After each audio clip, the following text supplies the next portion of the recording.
Danas nastavljamo rekonstrukciju nosa kod našeg pacijenta.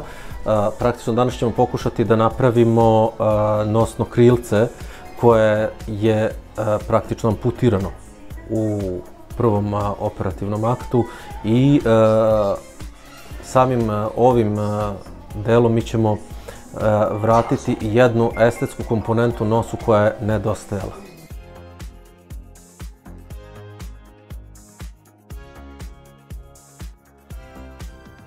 Zahvat je protekao očekivano.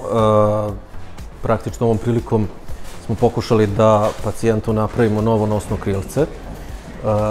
Nakon ove operacije sledi nam još nekoliko zahvata da bismo mogli što više da dobijeni rezultat privedemo prirodnom izgledu.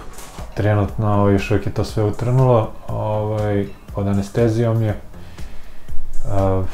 Očekujem da će malo da možda zateže kad anestezija prođe, ali svakako treba da prođe pa sigurno jedno 2 meseca da taj deo onako omekša i da poprimi izgled nozdrave prave.